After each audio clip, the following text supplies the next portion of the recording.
Get ready. Start. 17.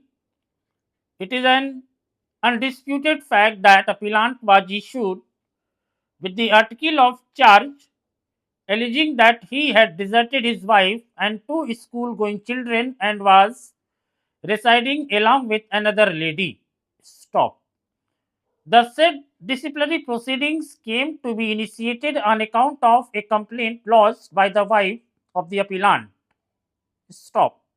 When the inquiry officer commenced the inquiry, she filed an affidavit stating thereunder that she had filed the complaint under mistaken notion and she withdrew the complaint. Stop. In fact, in the articles of charge issued to the appellant, she was cited as a witness by the respective authority, and neither she appeared before the inquiry officer nor she had deposed in the inquiry proceedings. Stop. Though she had already filed an affidavit withdrawing her complaint against the appellant, yet the inquiry officer proceeded with the inquiry and submitted the report as already noticed here in above, holding appellant guilty of the charge of deserting his wife and children and exonerating him of charge of residing with another lady. Stop. This resulted in order of dismissal being passed against the appellant, and same was challenged before the tribunal in OA number 116 of 2002 by the appellant, which came to be allowed, and matter was remitted to the disciplinary authority to pass fresh order, which resulted in reinstatement of appellant into service and imposing of minor penalty, namely stoppage of one increment of pay for a period of 1 year without cumulative effect. Stop. On account of the said penalty having been imposed on the appellant, a representation was submitted to the authorities for complete exoneration and grant of promotion on par with his juniors. Stop.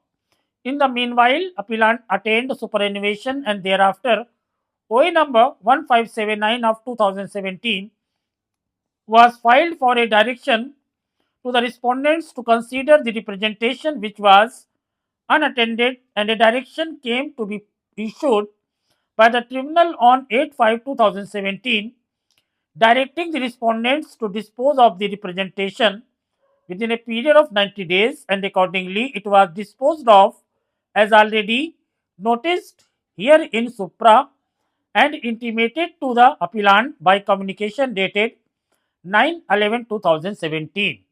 Stop. Para change. 18. Being aggrieved, appellant challenged the same in OA number 3034 of 2018. Stop. However, the counsel appearing for the appellant is said to have withdrawn the said OA. On the one hand, appellant claims that he had not authorized his counsel to withdraw the OA number 3034 of 2018, and on the other hand, learned counsel appearing for the respondent has submitted that OA had been withdrawn by the appellant through his counsel without prejudice to the right of the appellant to pursue his remedy in accordance with law.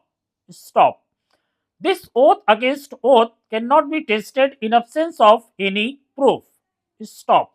The fact remains that there was no memo duly signed by the appellant came to be filed for withdrawal of the application before the tribunal. Stop. Be that as it may, on account of liberty having been granted to the appellant to pursue his remedy in accordance with law, yet another OA number 2066 of 2020 along with an application for condonation of delay came to be filed. Stop. The delay was not condoned by the tribunal on the ground that it was filed more than 1 year after the impugned order came to be passed. Stop. Thank you.